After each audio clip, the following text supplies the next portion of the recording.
మన MP Secunderabad MP మన కేంద్ర minister BJP party Kishan Reddy గారు ఏమంటున్నారు చూడండి. అయ్య బాబోయ్, స్వర్ణయుగానికి 11 ఏళ్ళు. ఆహా, మోడీ పాలనపై కేంద్ర మంత్రి కిషన్ రెడ్డి అందాల సుందరుని చూడు. ఎంతమంది ఆత్మహత్య చేసుకున్నారో చెప్పు. 11 ఏళ్ళల్లో 11 లక్షలు చేసుకున్నారు. 11 లక్షలు యాక్సిడెంట్లో చనిపోయారు. 11 లక్షల రైతులు చనిపోయారు ఆత్మహత్య. రైతులు ఏం పరిపాలన మీది? ఏం పరిపాలన? ఉద్యోగాలు లేవు, వ్యాపారాలు లేవు. మా పాటాపాటిలాగా నెలకు 30,000 ఒక్కొక్కడికి జీతం ఇచ్చి పని కల్పించి జీతం ఉన్నా లేకున్నా 30,000 ఇచ్చే దమ్ము ధైర్యం బీజేపీ కానీ బీఆర్ఎస్ కానీ కాంగ్రెస్ కానీ ఉందా? లేదు. మేవన్నీ కొజ్జా పార్టీలు అయ్యా, కొజ్జా పార్టీలు. రాడికలిజం లేదు అసలు, మీలో చైతన్యమే లేదు. మీరే ఒక పెద్ద దద్దమ్మలు. ఇంకా మీరేం ప్రజలను చైతన్యం చేస్తారు? మీరు చైతన్యహీనులు. ఏదో పార్టీ పెట్టుకున్నారు, ఆ వ్యాపారస్తులు చందా ఇస్తారు, అలా కమిషన్ కొట్టేస్తారు, తింటారు, పంటారు, సన్మానాలు సత్కారాలు, ఫ్లైట్లో పోవడాలు రావడాలు, మీ ఆనందాలు, మీ జలసాలు తప్పితే రైతులు ఎందుకు ఆత్మహత్య చేసుకుంటుండ్రు? కౌలు రైతులు ఎందుకు ఆత్మహత్య చేసుకుంటుండ్రు? విద్యార్థులు ఎందుకు ఆత్మహత్య చేసుకుంటుండ్రు? ఓ చదువు చక్కగా లేదు, ఒక ఉద్యోగం చక్కగా లేదు, ఒక పని చక్కగా లేదు. ఏం చక్కగా ఉందయ్యా?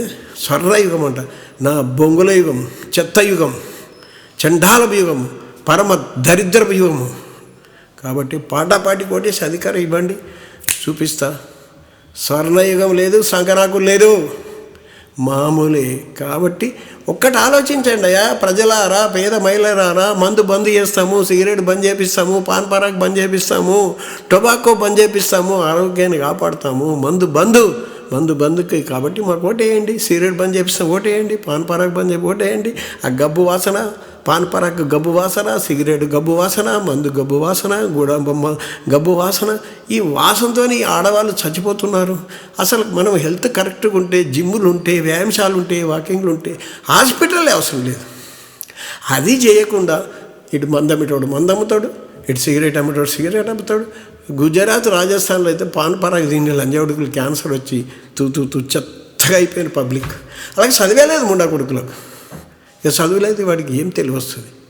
కాబట్టి ప్రతి ఒక్కరికి కంపల్సరీ 25 ఏళ్ళ వరకు చదివిస్తాం, కంపల్సరీ చదివిస్తాము. 10th ఒక సబ్జెక్టు పోయినా కూడా కంటిన్యూ చదవడం ఉంటుంది, ఆగడం ఉండదు. కొత్త విధానము, పనిలో కొత్త విధానము. నెలకు 30,000 జీతం ఇస్తే నువ్వెవరిని ఏం అడగాల్సిన పని లేదు. అర్థమైందా? బాగా గుర్తుపెట్టుకోండి. కాబట్టి ఈ బీజేపీ అక్కర్లేదు, బీఆర్ఎస్ అక్కర్లేదు, కాంగ్రెస్ అక్కర్లేదు, ఏ పార్టీ అక్కర్లేదు. కొత్త వాళ్ళ పార్టీకి ఓటేయండి అయ్యా, మేము చూపిస్తాం మా తడాక.